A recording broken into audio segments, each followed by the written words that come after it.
Okay, good evening. नया एक chapter start करने वाले हैं आज हम, है ना। पिछला हमारा चैप्टर नंबर 3 खत्म हुआ था, एक बहुत ही बड़ा ग्रंथ खत्म हुआ था चैप्टर 3 की फॉर्म में। और यहाँ पे अब हमारे पास चैप्टर नंबर 4, जिसमें आपके पास कुछ एक या दो स्टैंडर्ड्स आने वाले हैं। पिछले चैप्टर में हमारे पास क्या था, 10 स्टैंडर्ड्स और एक ट्रू एंड फेयर व्यू वाला टॉपिक, यही था। यहाँ पे अब आपके पास क्या आने वाले हैं, सिर्फ एक या दो स्टैंडर्ड्स। तो सबसे पहले चैप्टर के ऊपर लिख लो एसए 315। तो एक आपको इस चैप्टर में ऐसे 315 आने वाला है, और दूसरा आपके पास ऐसे 315 ही आने वाला है। बस वाह, बात खत्म। पूरे स्टैंडर्ड में, पूरे चैप्टर में एक ही स्टैंडर्ड आने वाला है, ऐसे 315। ऐसे 315 यहाँ पे आएगा जो इंटरनल कंट्रोल की बातें करता है। लेकिन ये चैप्टर सिर्फ ऐसे की बात नहीं करता, सिर्फ ऐसे 315 की बात नहीं कर रहा। ये चैप्टर दो चीजों की बात कर रहा है, एक तो रिस्क असेसमेंट नंबर 1, और दूसरा है इंटरनल कंट्रोल। रिस्क असेसमेंट का मतलब हमने पहले भी सीखा था, पिछली क्लास में भी हमारे पास वही तो चल रहा था, ऐसे 330। ऐसे 330 में रिस्पॉन्स टू रिस्क। अब ये आईसीआई की देखो कलाकारी है, जिन्होंने क्या किया है, रिस्पॉन्स को चैप्टर 3 में डाल दिया और असेसमेंट को चैप्टर 4 में डाल दिया है। अब बीइंग ए टीचर मेरे को तो सिलेबस फॉलो करना है। मैं चाहता तो यहाँ पे इनके 13 चैप्टर्स हैं, 13 चैप्टर में से मैं 3 चैप्टर कहीं ना कहीं से एडजस्ट करके 10 चैप्टर बना सकता हूँ, क्योंकि बाकी 3 चैप्टर में ना एक एक स्टैंडर्ड है। अब इन्होंने क्या किया, अब आप लोगों को भी क्या देखना होता है कि आईसीए की स्टडी मटेरियल में 13 चैप्टर्स हैं, तो आपको अपने कॉन्फिडेंस के लिए ना जो भी टीचर की बुक चाहिए उसमें भी वही 13 चैप्टर्स चाहिए, ताकि आप कंपैटिबिलिटी मैच कर पाओ। चाहे बीइंग अ टीचर सामने वाला आपको आपके लिए जितने मर्जी काम आसान कर दे, पर आपको आसान काम पसंद ही नहीं आएगा, मुश्किल काम पसंद आएगा। लेकिन कंपैटिबिलिटी वाला आईसीए की 10 है तो हमें बुक भी 10 वाली मिले, आईसीए के 13 चैप्टर है तो वैसे, इसलिए मैंने उसमें कोई छेड़छाड़ नहीं की। लेकिन जो ऐसे 315 अलग से टॉपिक है, उसमें कोई एक या दो छोटे छोटे टॉपिक्स थे जो इस पूरे चैप्टर में नहीं थे, वो मैंने उठा के यहाँ पे डाल दिए। होगा क्या, आपको ऐसे 315 अलग से स्टैंडर्ड नहीं पढ़ना, सारा का सारा यहाँ पे कवर हो जाएगा। तो यहाँ पे ऐसे 315 आपने लिख दिया और लिख दो फुल ऐसे 315 is covered in this chapter. Full ऐसे 315 is covered in this chapter, so read from here. ठीक है। तो नाम से क्लियर हो रहा है चैप्टर का, रिस्क असेसमेंट। आपको रिस्क असेस करना है और उसके बाद रिस्क को असेस करते हैं आप ऐसे 315 में। ऐसे 300 में अपन ऑडिट की प्लानिंग करते थे, 315 में अपन रिस्क को कैलकुलेट करते हैं कि कंपनी में रिस्क है कितना, कौन असेस करेगा, ऑडिटर। जितना रिस्क होगा उसके अकॉर्डिंग आप रिस्पॉन्स देते हो। सर रिस्पॉन्स तो हमने सीख लिया कल वाली क्लास में, तो रिस्पॉन्स आप लोग ऑलरेडी 330 कर चुके हो, तो 315 आप यहाँ पे करने वाले हो। अब आपको ना मेरे को बताना है बिना देखे रिस्क असेसमेंट। सबसे पहले तो आपने रिस्क को असेस करना है, तो आपको पहले तो ये पता होना चाहिए व्हाट इज रिस्क। क्या चीज को आप रिस्क बोलोगे, जो आप आए जाए मेरे पास पेश किए जाए। कोई ट्रांजैक्शन जो मतलब रेगुलर हो रही है पर या ज़्यादा हो गई या बिल्कुल घट हो गई। अफेक्ट क्या है उस चीज का, उसके ट्रांजैक्शन का, उसके ट्रांजैक्शन का affect is equal to risk. नहीं मतलब मैं वो ऐसे समझ मैं समझाती हूँ, खुद समझ लो। या किसी कोई पर्सन को ऐसी पेमेंट करने से मतलब ये तो एग्जांपल्स हैं, ये तो कोई एग्जांपल्स ऐसी हैं। चीज रिस्क किसको बोलोगे? कोई ऐसी चीज जिसकी वजह से ऑडिटर का ओपिनियन अफेक्ट कर रहा है। अच्छा, हाँ, जिसकी और वजह कुछ? जो मटेरियल है जिससे कंपनी की कोई वो पोजीशन पे अफेक्ट हो रहा है। अच्छा कृतिका, कुछ दो शब्द कहिए इसके बारे में। अनसर्टेनिटी से रिलेटेड। कुछ अनसर्टेनिटी, और कुछ? यहाँ पे वैसे मैंने ना सामने स्क्रीन रख दी है। अब देखो ऑडिट रिस्क होता क्या है, ऑडिट वाले ने अपना एक सब्जेक्ट निकाला हुआ, तो वो तो अपना ज्ञान बांटेगा ना।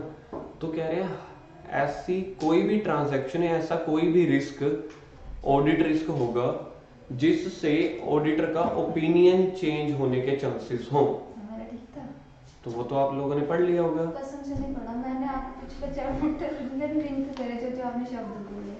अब आप एक चीज सोच के देखो, मैं अगर कोई डेटा चेक कर रहा हूं और उस डेटा में कहीं ना कहीं गड़बड़ी है, अगर मैं वो डेटा चेक कर रहा हूँ कहीं ना कहीं उसमें गड़बड़ी है, तो सारी क्लीन रिपोर्ट आएगी कि क्लीन रिपोर्ट नहीं आएगी? तो क्लीन रिपोर्ट नहीं आएगी ना। अगर उस डेटा में मैं छेड़छाड़ कर दूं और उसको मैनिपुलेट कर दूं, फेक कर दूं, तो कि वो ऐसे लगे सब ठीक है, तब आपकी रिपोर्ट क्लीन की क्लीन रहेगी। यानी कि कहीं ना कहीं अनसर्टेनिटी का, ओमिशन का, या एरर्स का, या फ्रॉड्स का, कहीं ना कहीं एरर्स, फ्रॉड, ओमिशंस या फिर मिसस्टेटमेंट्स अराइज ऐसी हो रही हैं जहां से उन ट्रांजैक्शन की वजह से, उस रिस्क की वजह से ऑडिट ओपिनियन ही चेंज हो गया। जब आपको देना था क्लीन, आप दे बैठे मॉडिफाइड। जब आपको मॉडिफाइड ओपिनियन देना था और आप दे बैठे क्लीन। मॉडिफाइड में भी 3 कैटेगरीज होती हैं, qualified, adverse, disclaimer. Qualified, adverse और डिस्क्लेमर। आपको देना था डिस्क्लेमर, आप दे के बैठ गए एडवर्स। तो कहीं भी जब आपका ओपिनियन चेंज हो रहा है किसी भी ट्रांजैक्शन या किसी भी रिस्क की वजह से, चाहे वो फ्रॉड की वजह से आ रहा हो चाहे एरर की वजह से, तो हर उस फ्रॉड या एरर को, हर उस सिचुएशन को आप बोलते हो ऑडिट रिस्क। देखते हैं बिना आगे टाइम वेस्ट किए हुए। Audit risk mean that risk auditor gives an inappropriate audit opinion. अगर ऑडिट रिस्क का डेफिनेशन आती है 2 नंबर में, अगर आपने ये शब्द नहीं लिखा फिर एक्सपेक्ट मत करना कि नंबर मिले नहीं हमें। फिर अगर आपको हम तो 6 लाइनें लिख के आए, आपके लिए मेन शब्द क्या है? इनएप्रोप्रिएट ओपिनियन आ जाता है। फॉर एग्जाम्पल, क्लीन की जगह मॉडिफाइड ओपिनियन दे दिया। फॉर एग्जाम्पल, क्लीन की जगह मॉडिफाई ओपिनियन दे दिया।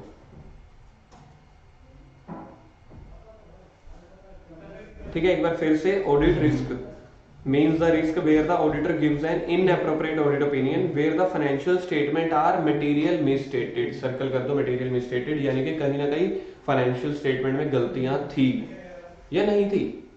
साफ लिखा हुआ material misstatement, material misstated, financial statement में गलतियां हैं, उसकी वजह से आपका ओपिनियन चेंज हो रहा है। Thus it is the risk where auditor may fails to express appropriate opinion, fails to express appropriate opinion। तो ऑडिट रिस्क क्या है? ऑडिट रिस्क वैसा रिस्क है जिससे इनएप्रोप्रिएट ऑडिट ओपिनियन आ जाएगा जब फाइनेंशियल स्टेटमेंट मटेरियल मिसस्टेटेड है कि नहीं है? है। 2 नंबर में ऑडिट रिस्क की डेफिनेशंस आती होती हैं, बहुत बार आई हुई है ऑडिट रिस्क की डेफिनेशन। स्टूडेंट बड़ा खुश हो जाते हैं शॉर्ट नोट्स देख के, यार शॉर्ट नोट आ गया 2 नंबर का, इसको तो अपन अच्छे से कर देंगे। लेकिन आप मेरी मानोगे तो यहाँ पे ही आपके नंबर कटते हैं, जो पॉइंट्स हैं वो फिर भी लिखे जाएंगे। ऑडिट रिस्क में अगर आपने ऐसे वाले टेक्निकल शब्द लिखे ही नहीं जो ऑडिट के आईसीएच आता है, फिर आपको नंबर नहीं मिलने वाले। अब ऑडिट रिस्क 2 तरीकों से मिला के बना होता है। ऑडिट रिस्क 2 चीजों से मिलकर बना होता है। एक होता है आपका रिस्क ऑफ मटेरियल मिसस्टेटमेंट। देखो ऑडिट रिस्क है रिस्क ऑफ मटेरियल मिसस्टेटमेंट, और दूसरा होता है डिटेक्शन रिस्क।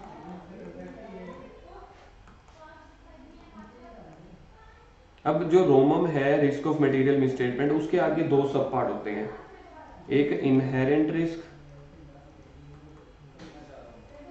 और एक होता है कंट्रोल रिस्क। क्या आपको ये चार्ट समझ में आ गया? ऑडिट रिस्क जब भी आपको देखेगा तो सबसे पहले देखा जाए तो 1 हो गया रोमम और 2 हो गया डिटेक्शन रिस्क। तो पहला हो गया रोमम रिस्क ऑफ मटेरियल मिसस्टेटमेंट और दूसरा हो गया डिटेक्शन रिस्क। रोमम में आगे 2 सब पार्ट, इनहेरेंट रिस्क इसको मैं ए बोल रहा हूँ, कंट्रोल रिस्क इसको मैं बी बोल रहा हूँ। अब मेरे को एक बात बताओ, अगर मैं सिंपली बोलना चाहूँ तो टोटल 3 बोल सकता हूँ। टोटल 3 कौन कौन से? Inherent risk, control risk, detection risk. किन 2 चीजों को मिला के मैं रोमम बोलूंगा? अब सुनो एग्जाम का ट्रू और फॉल्स। अगर आपने इतना भी चार्ट पढ़ लिया, एग्जाम में एक ट्रू फॉल्स आया था या पिछली बार आया या उससे पिछली बार, मतलब मैं कभी भी बोलूंगा ना एग्जाम क्वेश्चन है तो मेरे को एग्जैक्ट नहीं याद होता कि पिछली बार आया, तो आप ये लगा के चलना रिसेंट के 3-4 अटेम्प्ट वाले में ज्यादा बोलता हूँ। तो एक क्वेश्चन आया था ट्रू फॉल्स, सुनो मेरे को बताना कि वो करेक्ट है कि इनकरेक्ट है। Detection risk is the combined of inherent risk and control risk. False. Audit risk is the combined of detection risk and inherent risk. False, क्योंकि वो तीनों कवर होने चाहिए। तीनों कवर होने चाहिए। अच्छा, audit risk is the combination of risk of material misstatement and control risk. तो यानी कि ऑडिट रिस्क का कॉम्बिनेशन क्या है? ROMM and detection risk. अच्छा, detection risk is the combination of inherent and control. नहीं। समझ गए? तो ये वाले आपके पास एक या दो बार क्वेश्चन आ चुके हैं, तो आपको पहले मेरे को इस वजह से कॉम्बिनेशन करवाने जरूरी हो गए। ये कॉम्बिनेशन बनाए किसने? वही आईसीएआई ने। वो कहां से बनाए? वही यूके वालों से या यूएसए वालों से। वो वहीं से कॉपी पेस्ट कर देते हैं, उसको थोड़ा मॉडिफाई करके ये institute of chartered accountant of India ने पेश किए हैं। चलो कोई बात नहीं, ये चीजें मतलब मॉडिफाई करना भी अपने आप में। अब देखो 3 तरह के रिस्क हो गए। 3 तरह के कौन कौन से रिस्क हो गए? अब आप देखो रोमम की अगर आपसे कभी भी बात करी जाएगी तो आप यही बोल देना कि रोमम क्या है? Inherent and control risk. रोमम की टेक्निकलिटीज कुछ नहीं है। रोमम का मतलब है रिस्क ऑफ मटेरियल मिसस्टेटमेंट, यानी कि गलतियां होने के risk, whether due to fraud या फिर एरर। रोमम आपसे बड़ा कम पूछा जाएगा, पूछे जाएंगे आपसे यही मेन सब पार्ट्स।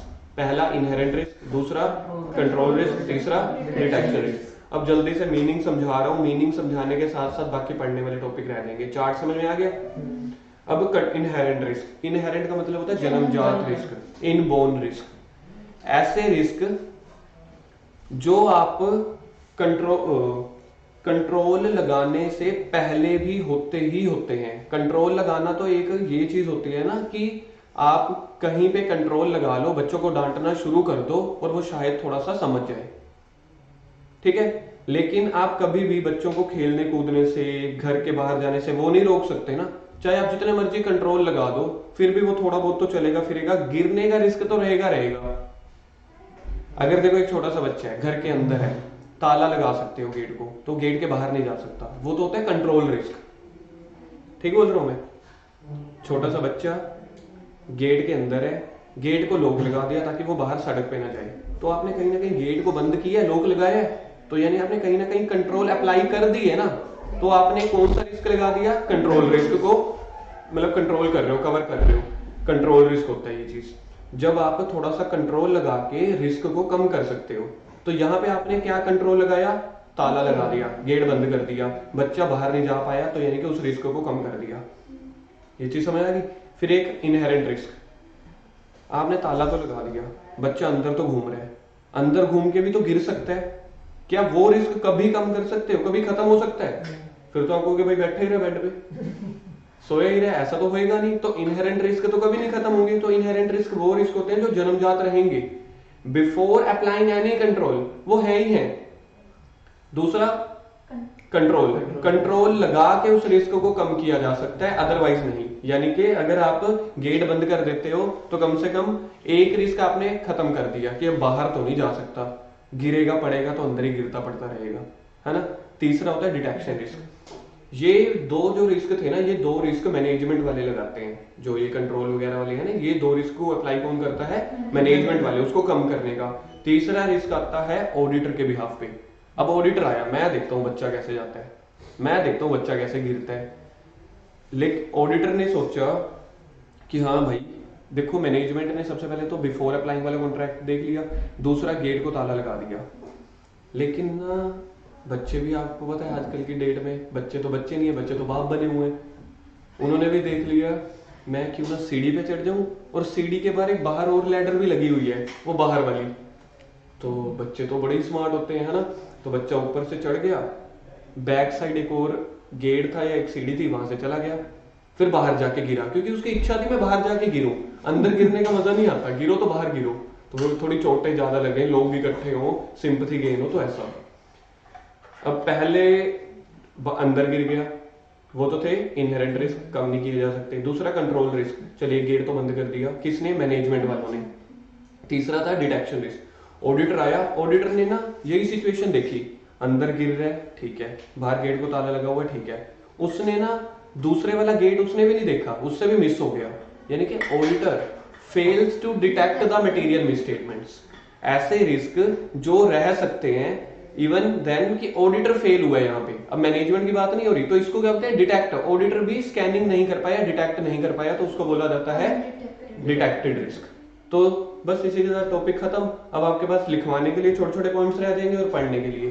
तो इनहेरेंट रिस्क को लिखो आप, इनहेरेंट रिस्क को लिखो पहले तो यहाँ पे, before applying any controls. before applying any controls.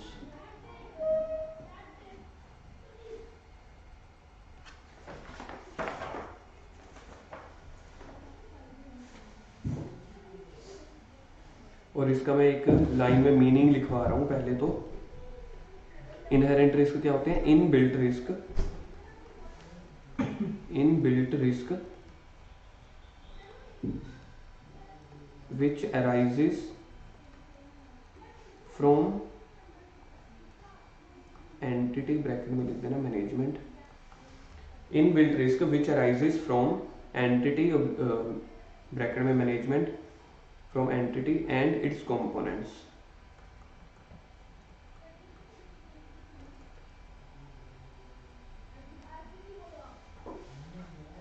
और एक और आपके क्रक्स के लिए, ऐसे रिस्क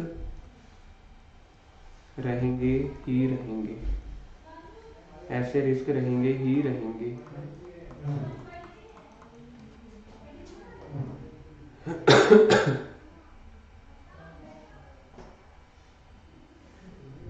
देख लिया?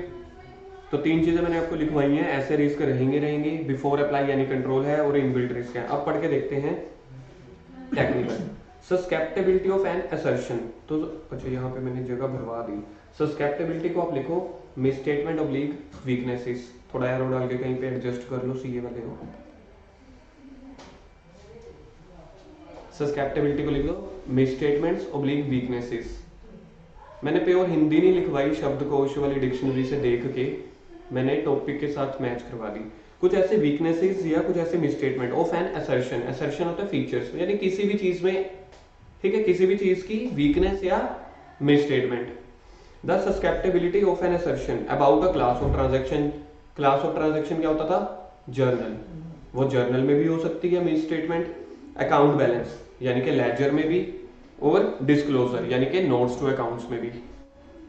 ट्रांजैक्शन मतलब जर्नल, अकाउंट बैलेंस मतलब लेजर, और डिस्क्लोजर मतलब नोट्स टू अकाउंट्स, जो आपने डिस्क्लोज करने होते हैं। क्या डिस्क्लोजर में सिर्फ नोट्स टू अकाउंट्स आएंगे? नहीं, एग्जांपल है प्रेजेंटेशन एंड डिस्क्लोजर बोल सकते हो, P&L के अंदर की आइटम बोल सकते हो, कैश फ्लो, जिस चीज को भी आपने डिस्क्लोज करना होता है। तो मैं इसको way to notes of accounts इसलिए बोल देता हूँ क्योंकि आपको जैसे accounting policy, LIFO, FIFO, SLMWDV, going concern, ये डिस्क्लोज ही तो करनी पड़ती है। और कहाँ करते हो? बैलेंस शीट में कि फुट नोट्स में? फुट नोट्स में, इसलिए मैं इसको लिखवा देता हूँ नोट्स। तो किन तीन चीजों में गलती आ सकती है? पहली गलती जर्नल में, पर आपको जर्नल बोलना है कि क्लास ऑफ ट्रांजैक्शन बोलना है? Class of transaction, comma account balance. तीसरा डिस्क्लोजर पे। टू अ मिसस्टेटमेंट डाल दिया इन्होंने, यानी कि वो सस्केप्टेबिलिटी वीकनेसेस किसी भी गलती की हो सकती है। That could be material either individually और व्हेन एग्रीगेटेड। इंडिविजुअल का मतलब क्या होता है? कोई ट्रांजैक्शन अपने आप ही गलत है, उसकी वजह से अगर मैं कहता हूं कि मैंने क्लोजिंग स्टॉक गलत लिखा, P&L में भी गलती आ गई, बैलेंस शीट में भी, चाहे वो एग्रीगेट में, with other misstatements before consideration of any control. ये है आपका मेन शब्द, before consideration of any related control. किसी भी कंट्रोल को लगाने से पहले जो रिस्क इंडिविजुअली चाहे एग्रीगेट मटेरियली मिसस्टेटेड हो सकते हों। पढ़ के देखें एक बार फिर। The susceptibility of any assertion, susceptibility of any assertion about a class of transaction, account balance, disclosure of a misstatement that may be material. या तो आप इसको ये भी बोल सकते हो कि susceptibility of assertion may be materially misstated. अगर आपको सिंपल बोलना है ना, susceptibility of transaction for account balance, ये वो may be materially misstated individually और एग्रीगेट विद अदर मिसस्टेटमेंट्स, चाहे वो गलती अकेली हो चाहे दूसरों के साथ मिलके।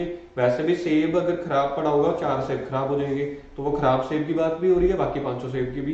क्या हो सकते हैं वो? Before consideration of any related control. Inherent risk is higher for some assertion and related class of transaction diseases. It may be higher in complex calculation. इसके साइड में आप लिखो एग्जांपल, ये एग्जांपल दी हुई है इन्होंने, और देखा जाए कुछ है थोड़ी। ये इन्होंने बोला किसी ट्रांजैक्शन में इनहेरेंट रिस्क ज्यादा हो सकता है। ठीक है भाई, कहते कैसे? कहते जैसे कि कोई कॉम्प्लेक्स कैलकुलेशन हो, for example MAT, minimum alternate tax बोलते हैं इसको, या डेप्रिसिएशन कैलकुलेशंस,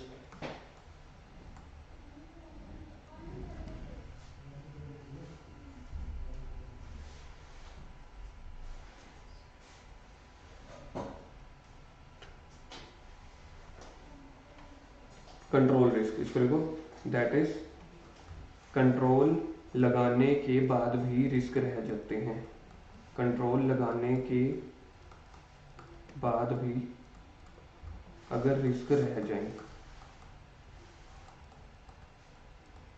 कंट्रोल लगाने के बाद भी अगर रिस्क रह जाए।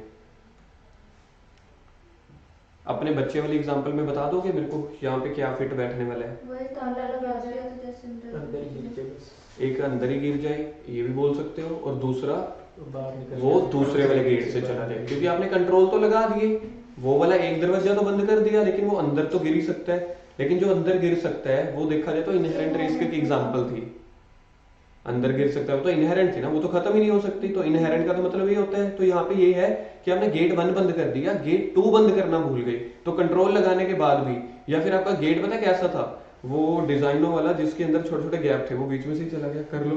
आपने अपना सोचा ना कि मैं तो नहीं निकल सकता, बच्चा तो निकल जाएगा, या फिर दूसरे गेट से निकल गया। अटैक की क्या गेट है जैसे कंट्रोल लगाने के बाद भी अगर रिस्क रह जाए। डिटेक्शन रिस्क था कि ऑडिटर ने भी दूसरा गेट देखा नहीं और वो भी वहीं से चला गया।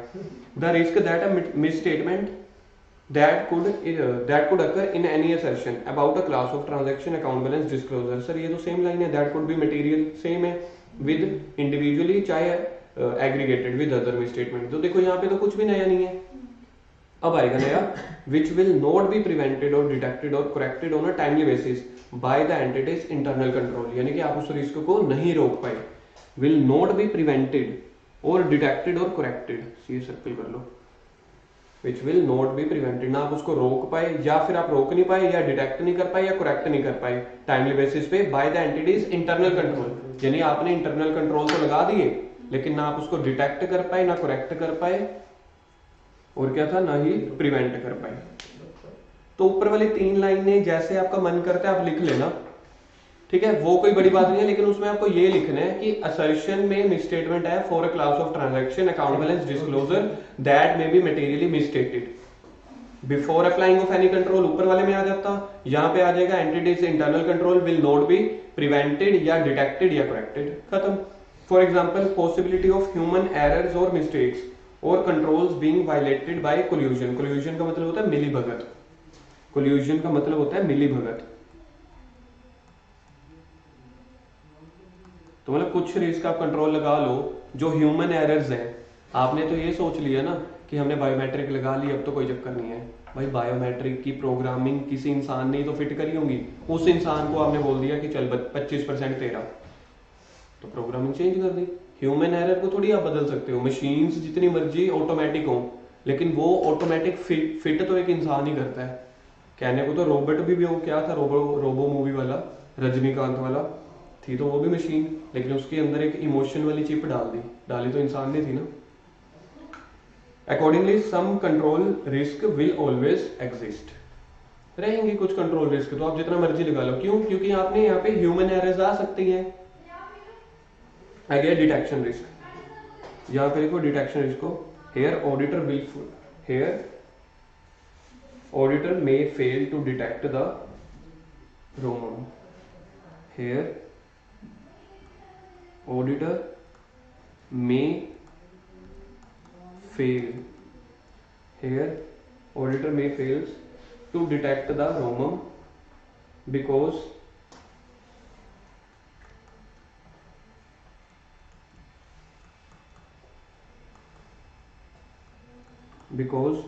judgment involved।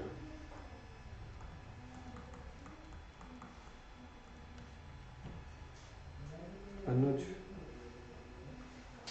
Because judgement involve.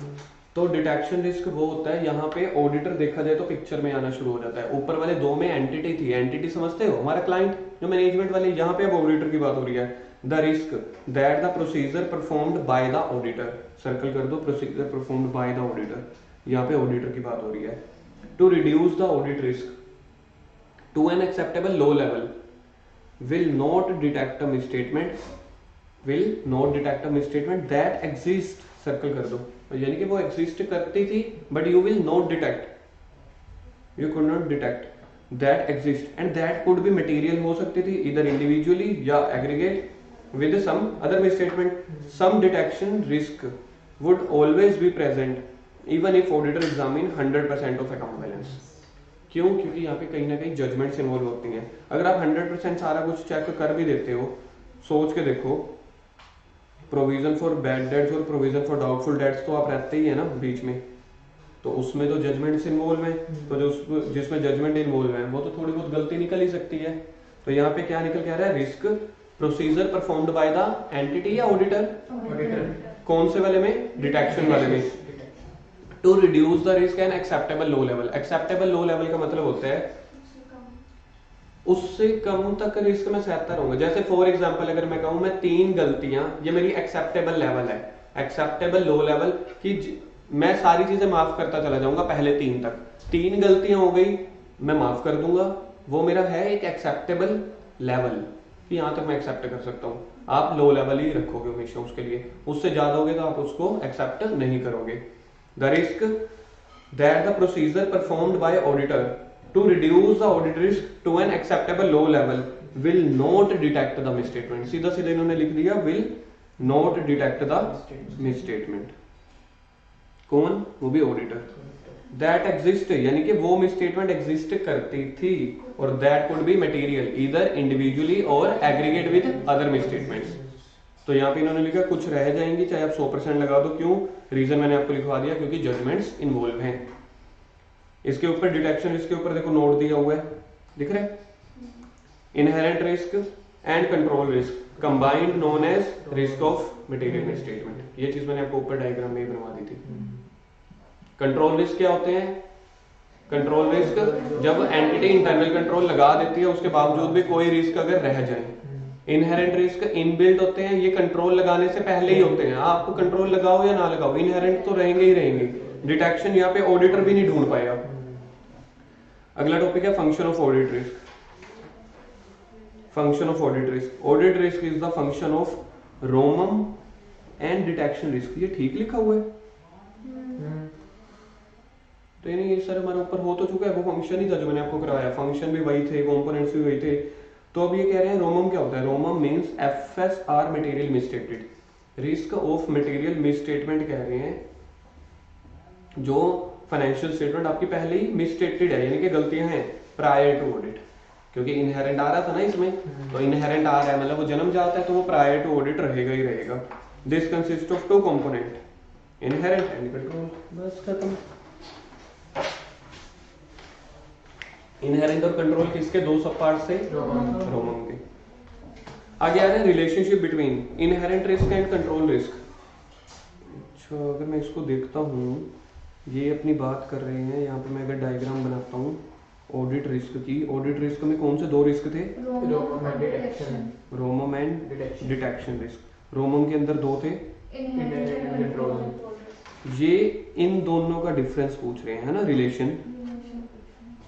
ये इंटरकास्ट मैरिज हुई कि इंट्राकास्ट मैरिज हुई?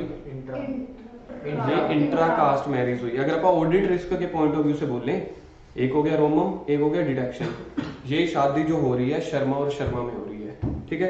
तो इसको सबसे पहले तो मैं लिखूंगा इंटरकास्ट मैरिज। इंटर के इंट्राकास्ट मैरिज, शर्मा प्लस शर्मा।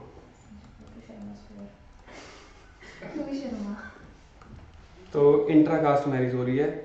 सबसे पहले देखो पॉइंट क्या है, ये रिलेशनशिप जानना चाहते हैं आई और सी का। कहते हैं आई और सी अपने अपने रिलेशन की बातें खोलो। कहते हैं आई और C are highly interrelated. बात ही खत्म, हम बहुत इंटर रिलेटेड है क्योंकि हमारे दोनों के पिताजी ऊपर रोमम है। दूसरा, management often react to inherent risk situation by designing accounting and internal control system to prevent. तो वही इन्होंने बोल दिया है, क्योंकि यहाँ पे देखो बात हो रही है management often react to inherent risk situations by designing, कुछ इंटरनल कंट्रोल सिस्टम लगा के। यानी कि इसकी एग्जांपल आप क्या लिखोगे? गेट को ताला लगा दिया, तो वैसा वो रिएक्ट कर देते हैं। क्या के लिए? ताकि टू डिटेक्ट, प्रिवेंट और करेक्ट द मिसस्टेटमेंट, ताकि गलतियों को रोका जा सके। यहाँ पे आपको पता है एक मेन चीज जिसको मैं स्ट्रेस आउट डालना चाहता हूँ, वो ये है मैनेजमेंट करती है ये सब चीजें। क्योंकि डिटेक्शन रिस्क में ऑडिटर पिक्चर में आ जाता है, यहाँ पे मैनेजमेंट ही कर रही है, अभी अपने आप को संभाल रही है। तीसरे में, in such situation if auditor attempts to assess the inherent and control risk there is possibility of inappropriate risk assessment. पता है क्यों है यहाँ पे पॉसिबिलिटी? पहली चीज, क्योंकि इसके अंदर पहले तो है इनहेरेंट रिस्क, वो तो मैनेजमेंट नहीं खत्म कर पाई तो मैं कैसे खत्म कर दूंगा। दूसरी में कंट्रोल रिस्क है, अगर आप पहले ही ह्यूमन एरर की गलतियां दिखाने लग जाओ, आपने अपनी प्रोग्रामिंग ही गलत की हुई है, तो ऑडिटर के 100% इसको ठीक कर पाएगा? नहीं कर पाएगा। As a result audit risk may be appropriately determined in this situation by making a combined assessment. कह रहे हैं इस वजह से जब आपको रोमम पहचानना है ना, तो इंडिविजुअल इनहेरेंट रिस्क और कंट्रोल रिस्क को मत पहचानो, कंबाइंड करके पहचानो कि सच में गेट को ताला लगा दिया, ये वो चीजें करके। तो यानी कि यहाँ पे मेन ट्रू फॉल्स यहाँ पे क्या बन सकता है आपके पास? ट्रू फॉल्स ये बनते हैं, इनवर्स रिलेशनशिप है आई और सी का, या इंटर रिलेशन है, मतलब कि इंटर रिलेटेड है। दूसरा यहाँ पे मैनेजमेंट रिएक्ट करती है, यहाँ पे पॉसिबिलिटी है इनएप्रोप्रिएट रिस्क असेसमेंट की अगर आप इंडिविजुअली करते हो। देखो ये दिख रहा है आपको? सेपरेटली करोगे तो रह जाएगा, इसलिए making a combined assessment.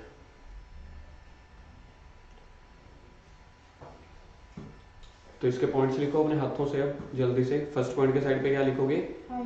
Inter related. लिखते चले जाओ हाथों से जल्दी। पहले पॉइंट के साइड पे इंटर रिलेटेड, सेकेंड पॉइंट में मैनेजमेंट टेक्स एक्शन, यानी कि ये मैनेजमेंट की रिस्पॉन्सिबिलिटी है। तीसरे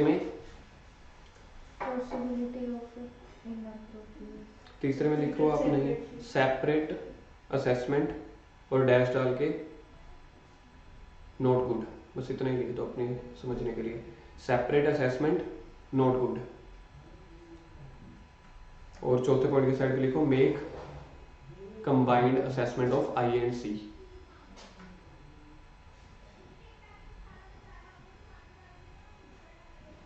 make combined assessment of I and C. Exam में 4 नंबर का आएगा तो ये 4 पॉइंट लिख पाओगे? आपको पता है आपका 1 नंबर कम आएगा, क्योंकि सबसे पहले आपको क्या लिखना पड़ेगा? एज पर एस से 315। तो 1 पॉइंट आपका, सबसे पहले तो यही पॉइंट आपका बन जाता है सबसे पहले, एज पर एस से 315। उसके बाद 4 पॉइंट और बन गए। ठीक है, next relationship between रोमम and detection risk, यानी कि अब रोमम एंड डिटेक्शन रिस्क है ना, इसको लिखो intercaste marriage, Sharma plus Verma. ये इंटरकास्ट पहुंच गए। शर्मा जी की बेटी और वर्मा जी का बेटा अब रह ही नहीं सकते, मे भी शायद दोनों बेटे हैं। तो शर्मा प्लस वर्मा, मुझे बताओ शर्मा वर्मा रिलेटेड है या इनवर्स है? अगर मैं इन दोनों में से चूज कर रहा हूं तो शर्मा एंड वर्मा, ये इनके पिताजी या इनकी वो बिरादरी सेम आ रही है कि अलग अलग आ रही है? तो इसलिए सबसे पहला पॉइंट इनवर्स रिलेशन, बात ही खत्म। There is inverse relation between detection risk and ROMM, combined level of inherent and control. When inherent and control risk are high, अच्छा रिस्क हाई है, acceptable detection risk need to be low to reduce the audit risk to an acceptable low level and vice versa। कौन समझ गया ये वाले point को? आज देखते हैं अच्छा दिमाग, तेज दिमाग, शार्प माइंडेड कौन है यहाँ पे। Where inherent risk and control risk are high, acceptable detection risk need to be low to reduce the risk to acceptable low level and vice versa। मतलब कि रिस्क ज़्यादा है, जो ऑडिटर अपने वो करेंगे लिमिट, मतलब स्टैंडर्ड सेट करेंगे, मतलब 1 या 2 करना है तो लो रखेगा अपना स्टैंडर्ड, क्योंकि रिस्क ज़्यादा है। कई रिस्क ऐसे हैं जो इन्वॉल्विंग बहुत ज़्यादा रहेंगे, अगर हम अपना लेवल ही नीचे सेट करेंगे पहले ही तो हमारा सिलेक्शन लेवल भी वही होगा। मतलब कई तो ऐसे हैं जो जा ही नहीं सकते, तो हमारा जो लास्ट लेवल है वो लो ही सेट होगा। कविता बोल रहे थे कुछ? जब ऑलरेडी इनहेरेंट रिस्क ज़्यादा है तो हम पर डिटेक्शन रिस्क कम रखेंगे ताकि वो बैलेंस हो जाए और ज़्यादा वो ना रिस्क ज़्यादा ना बढ़े। मैं तो थोड़ा सा ऐसा मैं कहती जब पहले से गेट को ताला लगा ही दिया, एक साइड तो मैनेजमेंट ने अपना कंट्रोल हाई रखा ही पड़ा है, पर ये रिस्क के पॉइंट ऑफ कंट्रोल नहीं है, हाँ रिस्क की बात है। रिस्क ज़्यादा है पहले कंपनी, बट जब ऑडिटर गया, ऑडिटर ने अपना स्टैंडर्ड नीचे ही रखना पड़ेगा ताकि डिटेक्शन ज़्यादा कर सके। हाँ मतलब आप तीनों की अब कंबाइंड असेसमेंट बोलूं तो वो पूरी ऑडिट रिस्क को कवर कर गया, यानी कि अब तीनों का मैं क्रक्स बोलता हूँ, आप तीनों का बिल्कुल ठीक है। अगर मैं तीनों को कंबाइंड कर दूं, इंडिविजुअली बोलूं तो थोड़ी थोड़ी सी बस वो रह गई एक्सप्रेसिव पावर, अदरवाइज तीनों को कुल मिला के बोलूं तो बढ़िया है। आपका इनहेरेंट रिस्क और कंट्रोल रिस्क पहले आता है कि डिटेक्शन रिस्क? तो सोच के देखो, फर्स्ट स्टेप में आप गए कंपनी में ऑडिट करने, पहले ही मैनेजमेंट वालों ने इतने ज्यादा चोरियां करी हुई हैं, तो आप तो ये सोच के गए थे कि मैं जो है 5 गलतियां माफ कर दूंगा सबकी, लेकिन आपको पहले स्टेप में ही पता चल गया ये तो सारे ही चोर बैठे हैं और ये सारे ही इतने ज्यादा फ्रॉड करके बैठे हैं। तो अब आप क्या करने वाले हो? अब आप कहोगे नहीं जी नहीं, मैं 5 गलतियां नहीं अब माफ कर सकता, मैं ज्यादा से ज्यादा 3 गलतियां माफ करूंगा, क्योंकि कुछ चीजें तो इनहेरेंट रिस्क है ना, इनहेरेंट लिमिटेशंस भी हैं। इसलिए आप क्या करोगे, आप यहां पे करोगे acceptable detection risk need to be low, ये मेन शब्द था। अब आप कहोगे कि अब मैं 5 गलतियां नहीं एक्सेप्ट करूंगा, अगर इंटरनल रिस्क या ऊपर वाले जो रिस्क थे अगर वो कम होते फिर मैं कहता चल 5 गलतियां भी माफ है, पहले ही आपने इतने फ्रॉड कर रखे तो मैं सिर्फ 3 गलतियां माफ करूंगा। तो लिखो फॉर एग्जाम्पल अब 5 गलतियां नहीं सिर्फ 3 गलतियां ही माफ करेगा ऑडिटर, यहीं से आपको पता चल जाएगा। Only 3 mistakes.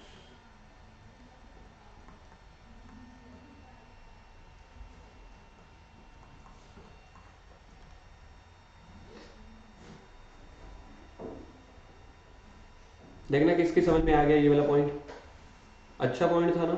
तो दूसरे में इन्होंने लिखा वाइस वर्सा, अगर मेरे पास इंटरनल रिस्क या ऊपर वाले रिस्क उनके अच्छे थे तो फिर अब मैं 5 गलतियां एक्सेप्ट करूंगा कि 3, अब मैं 5 भी कर सकता हूँ कि चलो सारे ईमानदार लोग हैं, अच्छे लोग हैं। तो मैंने यहीं पे यही लिख दिया इस वाले पॉइंट के साथ, only 3 mistakes are acceptable and not 5। चल सकता हूँ आगे।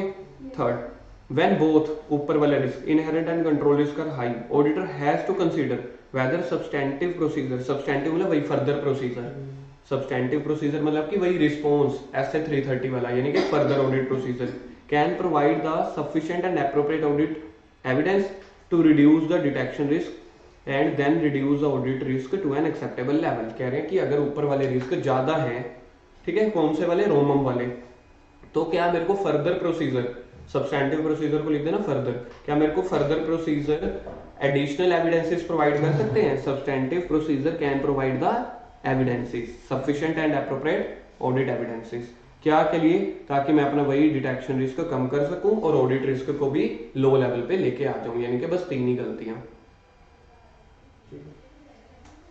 पॉइंट नंबर 1, इंटरकास्ट में इनवर्स रिलेशन है, ठीक है, पहले पता लगे इंटरकास्ट है। दूसरे में अगर ऊपर वाले रिस्क ज्यादा हुए तो मैं अपना लेवल कम रखूंगा डिटेक्शन रिस्क का, डिटेक्शन रिस्क मतलब मैं डिटेक्ट तो ज्यादा से ज्यादा करना चाहूंगा, रिस्क का लेवल कम रखूंगा। तीसरे में फिर से अगर ऊपर वाले दोनों रिस्क ज्यादा हुए तो मैं देखूंगा फर्दर प्रोसीजर, क्या मेरे को फर्दर बोलना है कि सब्सटेंटिव बोलना है? सब्सटेंटिव प्रोसीजर मेरे को क्या कोई और एविडेंसेस प्रोवाइड कर सकता है, क्या के लिए? ताकि वही ऑडिट रिस्क कम हो सके।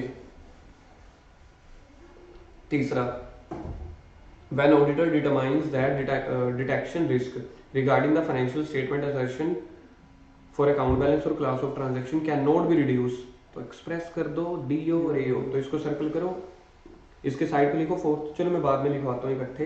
तो कह रहे हैं अगर आप रिस्क को कम ही नहीं कर सकते, ऊपर वाले दोनों भी, डिटेक्शन को भी, अपना हथियार चलाओ। आपका हथियार क्या होता है? क्यू और डीओ, ब्रैकेट में लिख दो एक्सप्रेस से 705।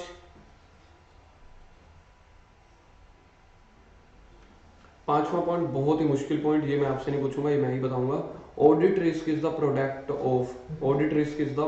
Of detection risk, inherent risk and control risk. सबसे मुश्किल पॉइंट मैंने बताया। डेल, ऑडिट रिस्क तीनों का प्रोडक्ट होता है, ये तो आप पहले से ही सीख चुके हैं। वैसे प्रोडक्ट इंफॉर्मेशन होता है, प्रोडक्ट तो मल्टीप्लाई होता है। यार ये अब आईसीए को बताना पड़ेगा, आप मल्टीप्लाई कर लो, तो उन्होंने मल्टीप्लाई की फॉर्म में लिखा हुआ है। अगर आपकी कोई परसेंटेज फॉर्म हुई तो तीनों को अप्लाई कर देना, प्लस होगी तो तीनों को ऐड कर देना। अच्छा इन्होंने तो वो 4 पीस वाला प्रोडक्ट बोल दिया, मैंने अभी वाला तो ज्यादा ही पागल था।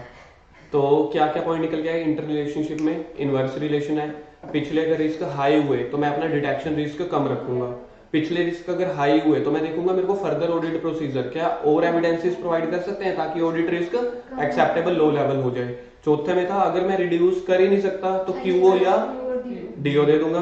और पांचवा पॉइंट सबसे मुश्किल चैलेंजिंग पॉइंट, ये तीनों का प्रोडक्ट है। तो पहले पॉइंट के साइड पे आप जल्दी जल्दी हाथों से लिखो, inverse relation, quick quick quick, pen चलाओ, हाथ चलाओ, इनवर्स रिलेशन। दूसरे में आपने बस ये लिख दिया ना, ओनली 3 मिस्टेक्स आर एप्लीकेबल, बहुत है। तीसरे में लिखो whether SP can provide, whether SP can provide SAAE, whether SP can provide SAAE। समझ जाओगे ना क्या आपको फर्दर प्रोसीजर जो है वो एविडेंसेस प्रोवाइड कर देंगे। फोर्थ में लिखो इफ DR कैन, इतना लिख दो, एक्सप्रेस QO और DO ब्रैकेट में मॉडिफिकेशन, एक्सप्रेस QO और DO ब्रैकेट में मॉडिफिकेशन। और पांचवें में लिख दो AR plus DR plus CR जो भी होते हैं इज इक्वल टू AR। तो AR क्या है, AR is equal to IR plus CR plus DR।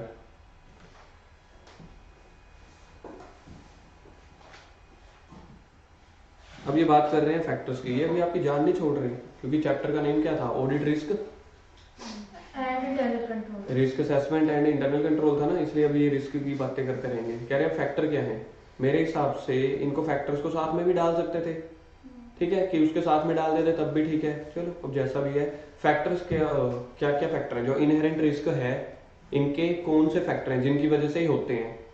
कह रहे हैं inherent risk arises on account of nature of financial reporting. Sir ये पहले भी आ चुका है, बताओ फिर। आप बताओ नहीं पाओगे लेकिन आप कह रहे हो कि मैं बता दें, जैसी आपकी इच्छा। Nature of financial reporting, inherent limitations में ही इनहेरेंट लिमिटेशन का पहला पॉइंट था, तो इसको लिखो इनहेरेंट लिमिटेशन का फर्स्ट पॉइंट। ऐसे ही तो लिंकेज होती है, बड़े बड़े टीचर इसको बोलते हैं ये लिंकेज हो गई, फिर यहाँ से घुमा के पहले चैप्टर में ले जाएंगे, फिर आपको लगेगा वाह क्या ऑडिट है। ये इनहेरेंट लिमिटेशन का पहला पॉइंट था। सर ये तो होगी लिंकेज की बात, अब हमें एग्जांपल बताओ ना। इनहेरेंट रिस्क क्या होते थे, इनबोर्न इनहेरेंट रिस्क इनबिल्ट होते थे ना, जो कंट्रोल लगाने के बाद होते थे, कंट्रोल लगाने से पहले ही होते हैं। अब मैं इसकी एग्जांपल बताने वाला हूं। For example provision for doubtful debts.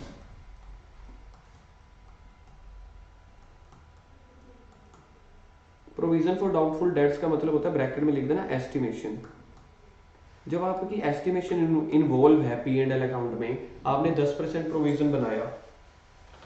Raghav मेरे को एक बात बताओ, मेरी जितनी भी फीस है ना, हर अटेम्प्ट में उसका 15% मेरे को नहीं मिलता एक बार के लिए, ठीक है।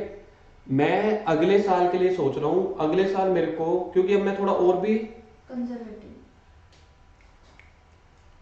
स्ट्रिक्ट होने वाला हूं, तो अगर मैं और ज्यादा स्ट्रिक्ट हो रहा हूं और अपनी शर्म छोड़ रहा हूं, तो पहले मेरा पास्ट रिकॉर्ड है, पिछले 10 सालों से मेरा 15% पैसा डूबता है, तो अगले साल से कितना % पैसा डूबेगा आप बताओ कृतिका। उससे कम अमाउंट कुछ फिगर बताओ ना, क्योंकि मेरे को निकालनी पड़ेगी, P&L अकाउंट के डेबिट में डालनी पड़ेगी। कितनी %? फिर आप 10% करोगे। 10। आपको क्या लगता है 5 या 7? 12 जजमेंट इन्वॉल्व है 12। तो यानी कि जहां पे आप बोल रहे हो 10, आप बोल रहे हो 12, तीनों की इन्वॉल्व हो सकती है। क्या आपका स्ट्रिक्टनेस के चक्कर में मेरा 15 से 20% डूब जाए, बंदे खुंदक में ही आ जाए? इट में ऑल्सो भी पॉसिबल ना, इट में ऑल्सो भी पॉसिबल। तो वो इनहेरेंट लिमिटेशन के कॉजेज हैं, तो उस कॉजेज को टेक्निकली अपन बोलते हैं nature of financial reporting. For example provision for doubtful debts, जो किस में इन्वॉल्व होते हैं, P&L के डेबिट में। तो आपका प्रॉफिट तो फ्लक्चुएट कर सकता है, प्रॉफिट फ्लक्चुएट कर देगा, इसी को तो ऑडिट रिस्क बोलते हैं। अगर बाय चांस 5% और 15% में टर्नओवर अगर ऐसे है 1000 करोड़ की, फिर आप सोच लो 15% और 10%, इट मैटर्स और इट डजंट मैटर। 1000 करोड़ में 1000 करोड़ का 15% आप बोल रहे हो, सच में हुआ 10%। 1000 करोड़ का 15% आप बोल रहे हो, सच में हुआ 10%। तो 1000 करोड़ की 5% तो आ गई फ्लक्चुएशन। कितने करोड़ होते हैं ये? 50 करोड़। तो अगर आपके 50 करोड़ है, अब आप ये नहीं कह सकते कि ये मटेरियल मिसस्टेटमेंट नहीं है। तो समझ में आ गई, क्योंकि आपने प्रोविजन इन्वॉल्व किए। प्रोविजन आते हैं फाइनेंशियल रिपोर्टिंग में। फाइनेंशियल रिपोर्टिंग यानी कि P&L account, accounting rules and regulation, AS, तो ऐसे सब चीजें। Entire auditing process is based on judgement made by the management and evaluation of internal control. तो कह रहे हैं आपके जजमेंट इन्वॉल्व है तो इनहेरेंट रिस्क रहेंगे ही रहेंगे। तो इसका फैक्टर मेनली क्या निकल के आया, इसका फैक्टर निकल के आया nature of financial reporting and judgement involved. Control risk में control risk arises when there are inherent limitations of internal control. जब आपके इंटरनल कंट्रोल, आप कहते हैं कि हम ना कंट्रोल लगा देंगे, हम गेट को ताला लगा देंगे, गेट को ताला लगा के चाबी बच्चे के सामने ही छोड़ दी, भाई फिर क्या है फायदा? अगर बच्चे को खोलने आता है वो तो खोल के चला ही जाएगा, या फिर दूसरे तरफ से गेट था उसको तो ताला लगाया नहीं। तो ये होते हैं कि कंट्रोल आपने लगा दिए फिर भी वो रिस्क को कम नहीं कर पाए। तो इसलिए इन्होंने बोला कि सबसे पहले आपके इंटरनल कंट्रोल में ही इनहेरेंट लिमिटेशन होगी, तो कंट्रोल रिस्क रहेंगे। Internal control can provide only reasonable assurance but not absolute. ये तो आप पहले दिन से पढ़ रहे हैं। Due to inherent limitation of human errors. Human errors को तो आप कभी रोक ही नहीं सकते, बंदे के दिमाग में क्या चल रहा है। 3 इडियट्स मूवी थोड़ी है दूसरे गोले से आए हैं कि माइंड से बते आएंगे हम। वो पीके है। मैंने कौन सी बोली है? तो चलो बंदा जाग तो रहे ना। मतलब मुझे तो जगाना है किसी भी तरीके से, चाहे मेरी खुद की गलती थी। फ्लो में पता थोड़ी चलता है, लेकिन good. Internal control can only reduce the ROMM but can not eliminate due to inherent limitations. तीसरे में है, इसलिए कुछ फोर्थ में सम कंट्रोल तो रह ही जाएंगे। तो मेनली यहाँ पे क्या निकल के आया, सबसे पहले निकल के आया कि इनहेरेंट लिमिटेशंस होती हैं आपके इंटरनल कंट्रोल में। पहले में आपका क्या निकल के आया कि आपके इंटरनल कंट्रोल में ही कुछ कमियां होती हैं। अगर इंटरनल कंट्रोल में कुछ कमियां हैं तो कंट्रोल रिस्क रहेंगे। दूसरे में है कि इंटरनल कंट्रोल आपको सिर्फ ना रीजनेबल एश्योरेंस प्रोवाइड करता है, यानी कि 70, 80, 90% बट नॉट 100%। और इंटरनल कंट्रोल के जो रिस्क ऑफ मटेरियल मिसस्टेटमेंट है, आप उसको सिर्फ कैन ओनली बी रिड्यूस, उसको एलिमिनेट नहीं कर सकते। जब एलिमिनेट नहीं कर सकते तब कंट्रोल रिस्क रह ही जाएंगे। यही उन्होंने लास्ट में बोला, सम रिस्क में ऑलवेज एग्जिस्ट। तो कंट्रोल रिस्क वो रिस्क जब आपने कंट्रोल लगा दिए फिर भी रिस्क है। नेक्स्ट डिटेक्शन रिस्क, यहाँ पे आ जाएगी देखो, जजमेंट इन्वॉल्व ऑफ ऑडिटर। बार बार इसको ऑडिटर को सर्कल कर लेना, क्योंकि मेरे को बार बार यही याद करवाना है, डिटेक्शन रिस्क हमेशा ऑडिटर से रिलेटेड होंगे। तो जब वो एविडेंसेस कलेक्ट कर रहा है या ऑडिट परफॉर्म कर रहा है तो कुछ कुछ चीजें वो अपनी जजमेंट भी लगा लेता है, या कुछ चीजें वो टेस्ट चेकिंग करता है। कह रहे यार 100 डॉक्यूमेंट्स हैं, 100 सेल वाउचर हैं, सारे ही सेम अमाउंट है, तो मैं ऐसे करता हूँ 60-70 कर लूंगा, बाकी भी ठीक ही होंगे। During the audit some detection risk will always exist just because of auditor exercise the judgment. Circle करो, auditor exercise the judgment in certain areas, deciding the extent of audit procedure performed या judgment जो भी है, ठीक है। Auditor normally rely upon persuasive evidence and not on conclusive. Persuasive evidence को अगर मैं सिंपल अगर आपको बोलूँ तो आप ये लिख लो, जैसे होता है ना कि सामने वाले ने दिए मेरे को वही मानने पड़ेंगे। अब मैं थोड़ी ना उनकी दीवारें तोड़वा के उनसे कहूंगा कि ओरिजिनल दो। तो आप ये मान लो कि 80-90% करेक्ट, ठीक है। परसेंटेज की फॉर्म में अगर मैं इसको लिखना चाहूं तो परसेंटेज की फॉर्म में मैं इसको लिखता होता हूँ 80-90% करेक्ट। और अगर मैं आपको टेक्निकली बताऊं, टेक्निकली इसका मतलब होता है जो सामने वाले आपको डॉक्यूमेंट्स दे रहे हैं उसी की तो ऑडिट करते हो, तो हो सकता है वो गलत हो, वो कंक्लूसिव एविडेंस है, आपको कैसे पता चलेगा? कभी भी नहीं पता चल सकता। तो सामने वाले के एविडेंसेस देने के बेस पे आपने ऑडिट कर दी, इसलिए डिटेक्शन रिस्क कभी ना कभी एग्जिस्ट करते ही रहेंगे। डन। डिटेक्शन रिस्क में कौन फेल हुआ? ऑडिटर। क्यों? जजमेंट इन्वॉल्व थी, या फिर प्रोसीजर पूरा आप नहीं लगा पाए, या आपको परसुएसिव एविडेंसेस मिले ना कि कंक्लूसिव एविडेंस। कंक्लूसिव एविडेंस का मतलब होता है 100% करेक्ट। कंक्लूसिव एविडेंस का मतलब देखो 100% करेक्ट।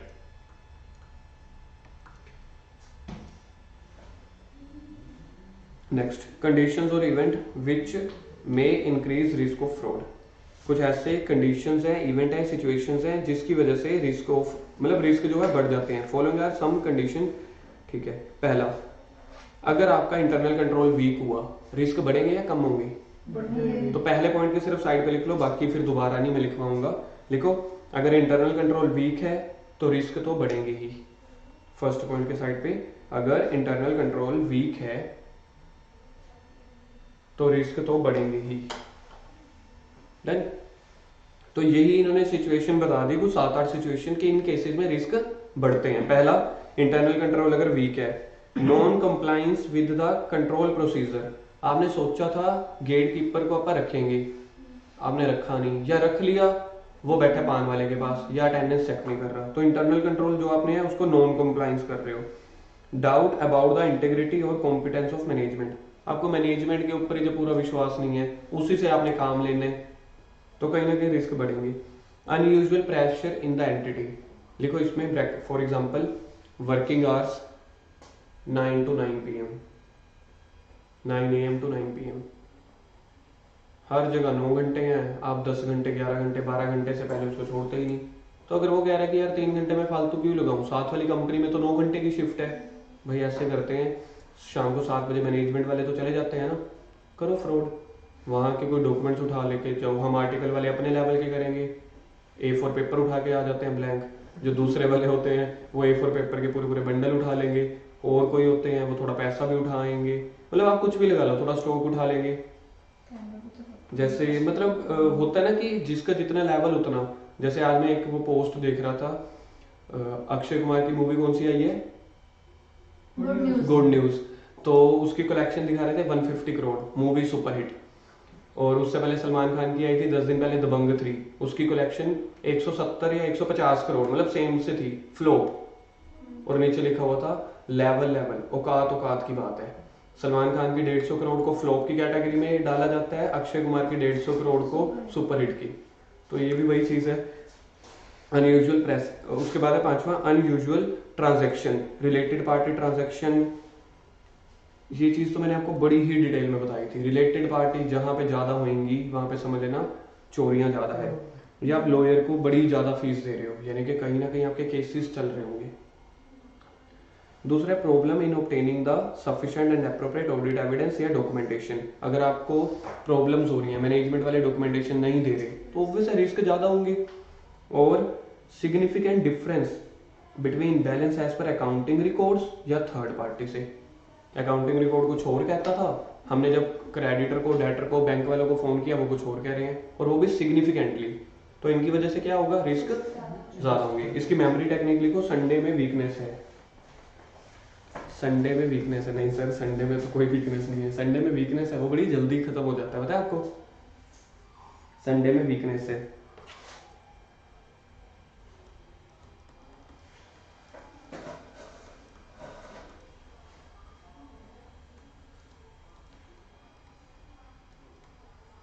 संडे में वीकनेस है, तो पहले आप देखते हैं एस से, एस से आपके पास निकल के आया 6th वाला पॉइंट, एस से sufficient and appropriate audit evidence आप कलेक्ट नहीं कर पा रहे, मतलब आपको एविडेंसेस नहीं मिल पा रहे, तो रिस्क है।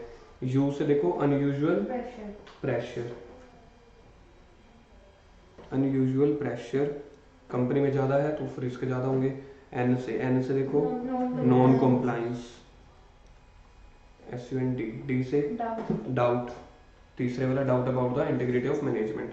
संडे ए से, आपने ए से ऑडिट एविडेंस कराना होगा, एस से ए से accounting, ए से अकाउंट वाला, ये अकाउंटिंग रिकॉर्ड्स, ए से अकाउंटिंग रिकॉर्ड और थर्ड पार्टी में डिफरेंसेस हैं उसकी इंफॉर्मेशन में। और वाई लॉयर, एक और भी रह गया सर, वीकनेस तो पूरी हो गया। ये यू वाले दोनों से थे, अनयूजुअल प्रेशर भी, अनयूजुअल, तो वाई खाली है। ऐसे से देखो मैं यहाँ पे लिख रहा हूँ दोबारा, सच में पिछली बार भी मेरे को ऐसे ही लिखवाया था। एक्चुअली ना मैं ऑनलाइन वाले टीचर्स को देख देख के थोड़ा सा कॉन्फिडेंट होता जा रहा हूँ। ऐसे से क्या है, ऐसे से एक बार फिर से मेरे को बोलो, obtain problems in obtaining the, ये यू से अनयूजुअल प्रेशर भी, unusual transaction with related parties वगैरह। एन से non compliance with internal control. D से doubt about the integrity of management. A से सिग्निफिकेंट डिफरेंस है अकाउंटिंग इंफॉर्मेशन में या थर्ड पार्टी से, वही खाली। और वीकनेस, वीकनेस था कहीं पे पहला, weakness in designing of internal control, Sunday में वीकनेस है। वाओ, आई थिंक मुझे लग रहा है पिछले काफी दिनों के बाद आज पहली मेमोरी टेक्निक आ रही है ना। Question number 1, mention briefly the condition और event which increase the risk of fraud and error. ऊपर वाला संडे में वीकनेस है। दूसरा, discuss the following, weakness in the design of internal control system and non compliance. देखो same है, मतलब इन्होंने अब क्या किया, 2 पॉइंट आपको बता ही दिए, 2 पॉइंट बता दिए ना, weakness in design the internal control और नॉन कंप्लायंस। बाकी 4, बाकी तो अपने लिए 5 ही रह गए। थैंक यू बोलो क्वेश्चन को, थैंक यू क्वेश्चन। तीसरा, risk of material misstatement consist of 2 components, inherent and detection risk. Control risk में तो बोल ही रहा था, इनहेरेंट एंड कंट्रोल, लिखो इसको, inherent and control risk, inherent and control risk. Explain clearly defining the risk of material misstatement. चल जाएगा। ऐसे 315 पहला ये शब्द लिखना, 1 नंबर अपना सिक्योर कर लेना। Question number 4, the essay don't only refer to inherent risk and control risk separately। बात तो ठीक है, नहीं गलत है। the essay don't only refer to combined but rather to a, अच्छा सेपरेटली था, ठीक है ठीक है ठीक है, कंबाइंड असेसमेंट है। पहले तो ये बताओ ट्रू और फॉल्स। ट्रू।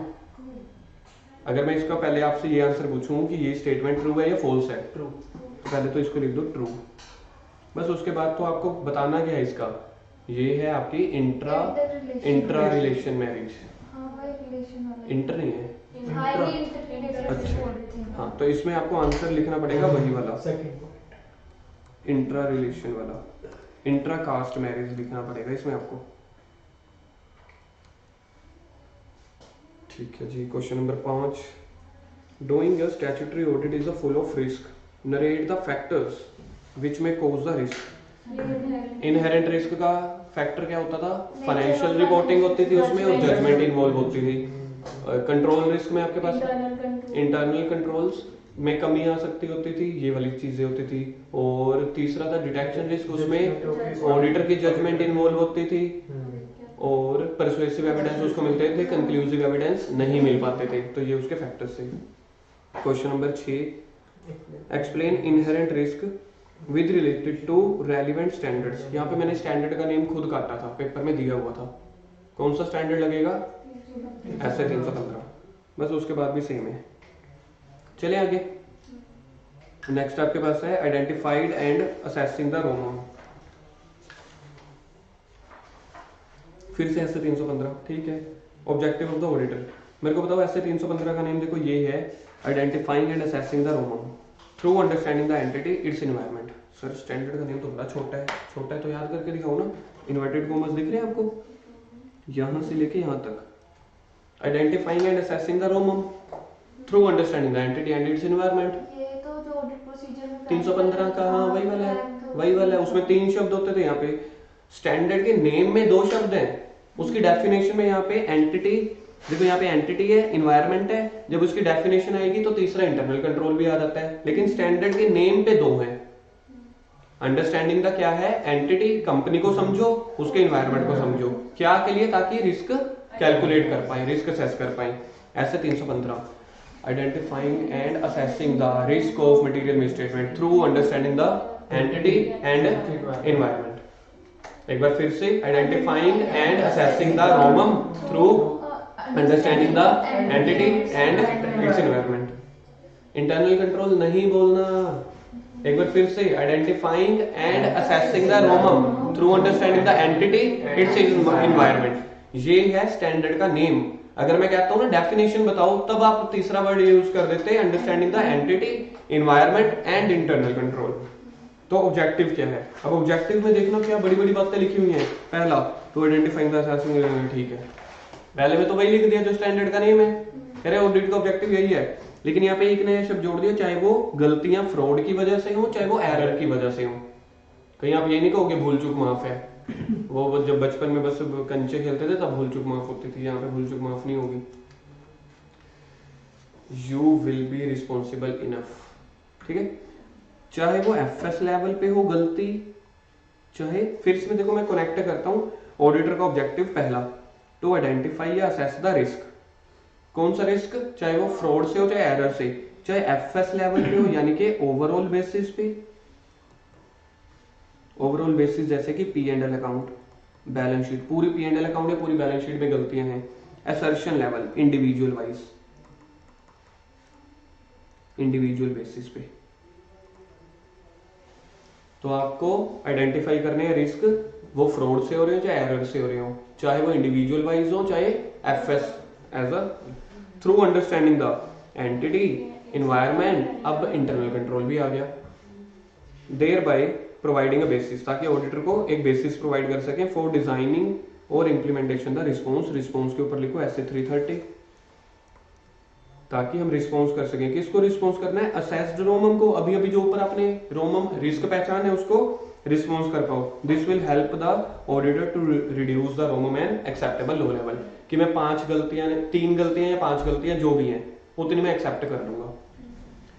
ये थे ऑब्जेक्टिव ऑफ ऑडिटर ऐसे 315 के। पहला to identify and assess the ROMM whether due to fraud और एरर, मतलब अगर गलती हुई तब भी। दूसरा, चाहे वो एफएस लेवल पे हो चाहे वो असर्शन लेवल पे हो, through understanding the entity, environment, internal control, for providing a basis for designing and implementation the response to assess risk. देखो आईसीए में ये 5 पॉइंट नहीं है, आईसीए में ये पैराग्राफ है, इसको मैंने तोड़ दिया ताकि आपके लिए थोड़ा सा कन्वीनियंट हो सके। हमने पेपर में पैराग्राफ लिखना है, पॉइंट्स जो आपका मन करे। पहली चीज मेरी तरफ से रहेगी, पॉइंट्स में लिखना है आपको जितना हो सके। पैराग्राफ में क्या होगा, टीचर पढ़ेगा नहीं तो आगे बढ़ेगा नहीं तो उसको आगे 300-400 रुपए एक पेपर के मिलेंगे नहीं। 300-400 पेपर की खुंदक आधे नंबर की, 1 नंबर की किसके ऊपर निकलेगी, पैराग्राफ के ऊपर। इसलिए ऑडिटर के लिए अगर तो आपको आता है तो एग्जामिनर के लिए काम आसान कर दो, जल्दी चेक करें, उसके 400 रुपए बनेंगे, 4 में से आपको 3 या 3.5 नंबर देगा। प्रैक्टिकली ह्यूमन माइंड है ना, सीए चेक कर रहे थे कोई भी, अगर मेरे को एक पेपर के 400-500 रुपए मिल रहे हैं, मैं तो कहूंगा यार जल्दी से कीवर्ड्स दिख जाए, कीवर्ड्स के हिसाब से मैं बच्चे को टोटल का 70-80%, 90% मार्क्स दे दूंगा, यानी कि 5 में से 3.5, 4, 4.5 दे दूंगा। एक बच्चे का आया पैराग्राफ, सोच के देखो, एक बच्चे का आया था पॉइंट वाइज, ऐसे 5 पॉइंट लिखे हुए हैं, उसने 5 में से 4 दिए। सेम यही की यही लैंग्वेज उसने पैराग्राफ में अगले पेपर में लिखी हुई है, मतलब अगले स्टूडेंट ने, तो उसको 5 में से 3.5 मिलेंगे। अगर वो ऑडिटर ये सोचेगा यार उसने पॉइंट में लिखे थे, एग्जामिनर ये सोचेगा कि अगर उन्हें पॉइंट में लिखे हैं और मैंने उसको 4 नंबर दिए हैं, अभी पिछले बच्चे को लिखा इसने भी सेम है लेकिन पैराग्राफ में लिखा हुआ है कंजेस्टेड, इसको तो मैं 3.5 दूंगा, आ गई जजमेंट। तो आपको ट्राई करने ज्यादा से ज्यादा पॉइंट्स में लिखो। अब वही बात आ रही है कि जो आपको आइडेंटिफाई और असेस करना है रोमम 2 लेवल पे करना है, एफएस लेवल और असर्शन लेवल। तो एफएस लेवल कौन सा होता है, ऑन ओवरऑल बेसिस, लिख दो on overall basis. It refers to assessment of those ROMM which relate to FS as a whole. Circle करो FS as a whole, यही मैंने आपको लिखवाया ऑन ओवरऑल बेसिस या whole basis. And affect the many assertions. FS as a whole को लिखो P&L account, many assertions को लिख दो सैलरी, सेल्स, क्लोजिंग स्टॉक, कुछ भी लिख लो। P&L की 15 आइटम लिख दो चाहे आप इसके साथ। कह रहे हैं कि जो एफएस एज अ होल पे आपको आइडेंटिफाई करना है। आपके पास देखो बैलेंस शीट बन के आई, P&L अकाउंट आपके हाथ में आ गया, बैलेंस शीट आ गई, कैश फ्लो आ गया। पहले तो आप देख रहे हो कि बैलेंस शीट में तो गलतियां नहीं है, वो भाई इसने तो फॉर्मेट ही गलत बना रखे। तो ये होगी एफएस एज अ होल, आपने क्या किया, रिस्क को आइडेंटिफाई या असेस। फिर आपने देखना है क्या वो अंदर के किसी असर्शन को अफेक्ट कर रहा है। क्या मैं देखूं कि उसकी सैलरी ठीक है, वेजेस ठीक है। अब जैसे एक हम रिपोर्ट बना रहे थे एज पर ऐसे 700 की, आज से 3-4 महीने पहले यहीं पे बैठ के किसी क्लाइंट की, तो उसने ना अकाउंट पेबल डेबिट में खड़े किए हुए थे। अगर आप सोच पाओ ना, पेबल है, पेबल का मतलब होता है लाइबिलिटीज, और लाइबिलिटी हमेशा क्रेडिट होती है, और अकाउंट पेबल का बैलेंस किस में था, और वो इंडिया एश्योरेंस कंपनी जो है अपनी गवर्नमेंट इंश्योरेंस कंपनी है ना, इंडिया एश्योरेंस कंपनी, तो उसकी थी। तो अमाउंट बड़ी ह्यूज थी। उसकी वजह से जिन क्लाइंट की हम बना रहे थे, कोई सर थे यहाँ के चंडीगढ़ के बड़े फेमस, चंडीगढ़ ब्रांच के, इवन पिछले से पिछले प्रेसिडेंट थे वो यहाँ के चेयरमैन, उनकी रिपोर्ट बनवा रहा था मैं, क्योंकि उन्होंने स्टैंडर्ड पढ़े नहीं हुए थे। तो उन्होंने बोला था, कहते यार ये मेरी तरफ से ना बड़ी खतरनाक चीज़ है, बता क्या करना है इसका। तो उनको मैंने ऑडिट रिपोर्ट का फॉर्मेट समझाया कि ऐसे ऐसे बनेगी, और साथ में हमने उसके ऊपर ऐसे 701 लगाया, 705 और 701 सीधा मॉडिफिकेशन दे दी हमने सिर्फ उस एक पॉइंट की वजह से, क्योंकि पेबल क्रेडिट में खड़े आ रहे थे और सामने वाले क्लाइंट से हमने कई बार पूछा था, वो एक्सप्लेनेशन नहीं दे पा रहे थे, कह रहे पहले से चलती आ रही है, पहले से चलती आ रही है, ऑडिटर कोई और था, हम थोड़ी रिस्क लेंगे। तो हमने तो उनकी रिपोर्ट ही मॉडिफाई करी थी, तो हमने वहां पे ऐसे 705 लगवाया था और ऐसे 701 लगवाया था कि की ऑडिट मैटर है, ये बहुत ही इंपॉर्टेंट। तो यानी कि यहाँ पे आपका बैलेंस शीट तो गलत था ही था, एसेट साइड में दिख रहा है मेरे को पेबल, दूसरी तरफ से इंडिविजुअल जो वो डेबिट या डेटर या क्रेडिटर के बैलेंस थे वो भी इफेक्ट हो रहे थे। रिस्क एट एफएस लेवल में derive from deficient control environment, यानी कि आपकी कंपनी में कंट्रोल एनवायरनमेंट अच्छा नहीं था, इस वजह से ये वाले रिस्क हो रहे होंगे। दूसरा आपके पास है असर्शन लेवल, यानी कि इंडिविजुअल बेसिस पे auditor need to consider the risk of material misstatement, auditor need to consider the risk at the assertion level. Assertion level पे क्या क्या होती है, class of transaction, account balance और डिस्क्लोजर, ठीक है। Such consideration directly assist the auditor in determine the entity of further procedure, क्योंकि अगर मैं छोटे छोटे इंडिविजुअल गलतियां देखूंगा तभी मेरे को फर्दर प्रोसीजर के बारे में पता चल जाएगा। एंटी की फुल फॉर्म, ताकि अगर मेरे को देखो असर्शन लेवल पे पहले ही पता चल जाएगा, तो अब मैं आपके फर्दर लेवल पे नेचर, टाइमिंग एंड एक्सटेंट कि मेरे को आगे कितना रिस्पॉन्स देना है, कितनी ऑडिट करनी है, वो पता चल जाएगा, जो कि एविडेंसेस ऑब्टेन करने के लिए जरूरी है। देन ऑडिट कंसिडरेशन या risk assured process, self read. कोई बड़ी बात नहीं आने वाली, वही बात देखो यहाँ पे अगर मैं आपको खत्म करूँ ना, ये लिखा हुआ ऑडिटर शेल, बस बात ही खत्म। तो ये वाली सारी चीजें ऑडिटर ने करनी है, जो जो मैंने आपको करवा चुका हूँ आएंगी वही वाली चीजें, ऑडिटर ने ये करना है, ठीक है। Next, evaluation of assertion about class of, sir ये तो हो चुका है पहले भी, असर्शंस पहले चैप्टर में सिर्फ अकाउंट बैलेंस के आए थे, दूसरे चैप्टर में पता नहीं, तीसरे चैप्टर में सभी के ही आ गए थे। अब फिर से पहला क्या होता था, ट्रांजैक्शन, इसकी मेमोरी टेक्निक, ठीक है। अब जल्दी से सुन लो क्या होता है असर्शंस, है ना, कुछ important point. For example land और बिल्डिंग, लैंड और बिल्डिंग में क्या क्या असर्शन हो सकती है, उसकी ओनरशिप कि वो मेरे क्लाइंट के नाम पे है कि नहीं, उसकी वैल्यूएशन कि वो उसकी वैल्यूएशन इन्होंने 2 करोड़ दिखाई हुई है, सच में है कि नहीं उतनी वैल्यू, एग्जिस्टेंस क्या वो प्लांट और मशीनरी या लैंड और बिल्डिंग सच में एग्जिस्ट करती है कि नहीं, कंप्लीट क्या आपने सारी लैंड और बिल्डिंग की वैल्यू को रिकॉर्ड किया हुआ है कि नहीं। तो ये सब चीजें क्या होती हैं आपकी असर्शंस, यानी कि किसी भी चीज के फीचर। AOCE, ए से देखो क्या है, एक्यूरेसी, क्या सारी ट्रांजैक्शन ठीक है कि नहीं। O से अकरेंस, क्या सच में वो ट्रांजैक्शन अकर हुई है कि आपने फेक दिखाई हुई है। C से कंप्लीट, क्या आपने सारी ट्रांजैक्शन कंप्लीटली रिकॉर्ड की हुई है। यानी कि इस टॉपिक में आपको हेडिंग याद रखनी है, उसके बाद अपनी तरफ से एक लाइन लिख देनी है।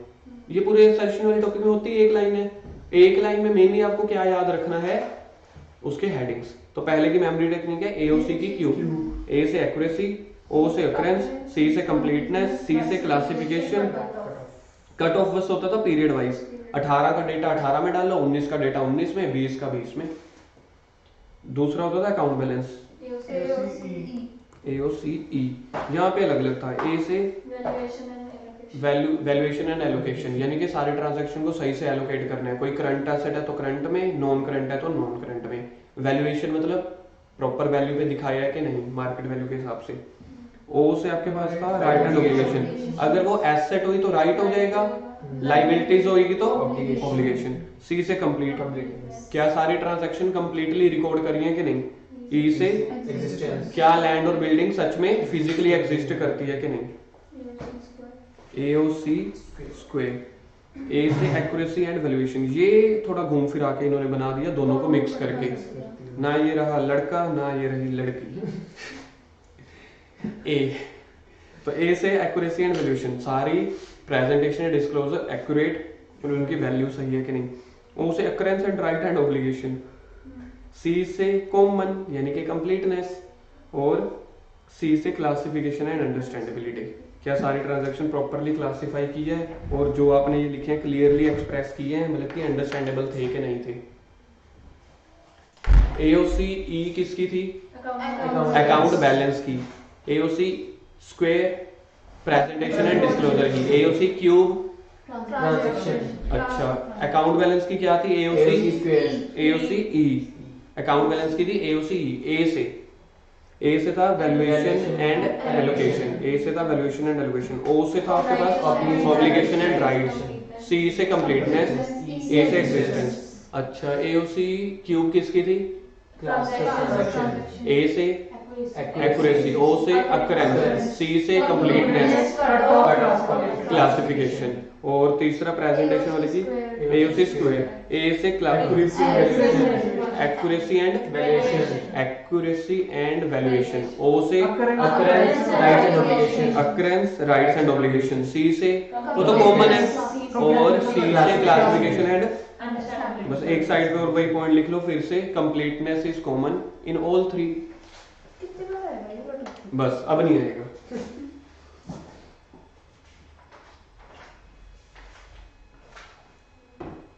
और अब मान के चलो पेपरों में आता ही है असर्शन, क्योंकि शब्द ऐसा है ना असर्शन, असर्शन का मीनिंग क्या होता है फीचर्स। क्वेश्चंस देखते हैं इसके बाद छुट्टी आपकी। Risk of material misstatement at the assertion level, risk of material misstatement at the assertion level, ठीक है। For class of transaction account balance and disclosure need to be consider, explain stating the different categories of assertions used by auditor, यानी कि तीनों लिखने हैं आपको। Account balance पहले definition करिए। डेफिनेशन चाहे मत भी लिखना, वैसे ना तीनों आपसे बड़े कम पूछे जाएंगे, पूछेंगे किसी एक का ही तीनों में से, तब आपको डेफिनेशन भी लिख देनी है। डेफिनेशन फर्स्ट चैप्टर में भी पढ़ी हुई है अपनी, थर्ड चैप्टर में भी पढ़ी हुई है। Next, in the context of ऐसे 315 assertion used by auditor to consider the different type of potential misstatement that may occur with related to class of transaction, ठीक है। अब सिर्फ एक का पूछा हुआ है, बताओ इसकी मेमोरी टेक्निक। एओसी क्यूब लिखो इसको साइड पे, ए से एक्यूरेसी, ओ से अकरेंस, सी से कंप्लीटनेस, कट ऑफ, क्लासिफिकेशन, ठीक है। 10th, assertion used by auditor to consider about account balance, AOCE लिखो इसको, AOCE, short note on assertion about the balance, about balance यानी कि account balance, AOCE। नहीं, हाँ रिपोर्टिंग बैलेंस है about the balance at the end of reporting, about the balance है तो वही account balance, तो AOCE। चलो बाकी कल कंटिन्यू करते हैं, ओके।